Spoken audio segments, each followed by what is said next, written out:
The Gilded Age in New York City. A time of tremendous growth in the American economy. This was the era of the robber barons, and captains of American industry created vast fortunes from the booming steel, railroad, and finance industries. This small number of incredibly affluent Americans left a lasting imprint on Manhattan.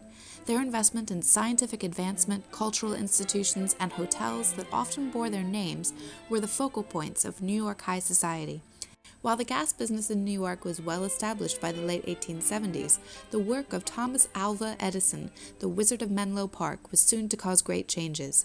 In 1882, 35-year-old Edison was an ambitious businessman who was determined to bring electric light to the urban center of the world's fastest-growing economy, New York City. Incandescent bulb design was developed by both Edison and British inventor Joseph Swan. However, this invention was only part of Edison's overall business plan.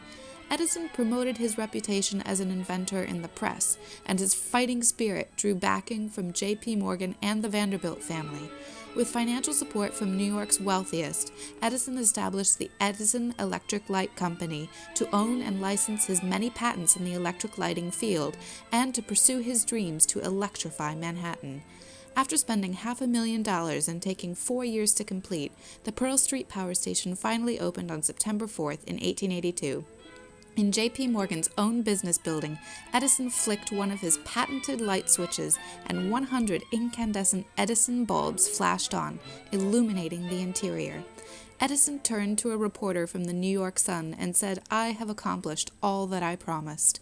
It is now possible for homes and businesses to purchase electric light at a price that could compete with gas. By October 1, 1882, less than a month after the opening of the station, Edison Electric boasted 59 customers. By December 1st, it had 203, and a year later, 513. In March of 1883, the Vanderbilts hosted a fancy dress ball to promote their family's investment in electricity and celebrate Alva Vanderbilt's palatial new mansion at 5th Avenue and 52nd Street. This grand affair continued the great social duel between high society dames Caroline Astor and Alva Vanderbilt. To further emphasize the Vanderbilts' special endeavors in the worlds of electricity, Cornelius Vanderbilt's wife, Alice, famously appeared costumed as the Electric Light in a priceless dress designed by Charles Worth in Paris. The gown of yellow and pink satin was covered with tinsel and gold, and Alice carried a battery-powered lit torch. Well over 1,000 invitations were sent, and police officers stood guard before the Vanderbilt mansion to corral the crowds of onlookers.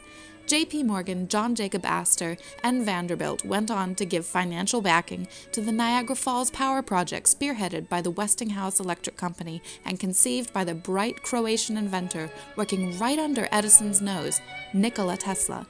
This incredible engineering feat, completed on November 16, 1896, utilized hydroelectric power to create alternating current electricity and became the foundation of electric power distribution as we know it today. Shortly after the completion of the revolutionary project, investor tycoon J.P. Morgan became determined to take over all U.S. hydroelectric power. Despite manipulating the stock market, offering to purchase Tesla's patents, and attempting to drive the Westinghouse Electric Company out of the project, Morgan's attempted monopoly failed, and Tesla remained loyal to Westinghouse. Nevertheless, the investors' contribution to the Niagara Falls Power Project were rewarded, and in a few years, cables were providing steady flow of power to New York City. For the first time in history, electric trolleys and elevated railways bustled through Manhattan, and Broadway was twinkling with lights.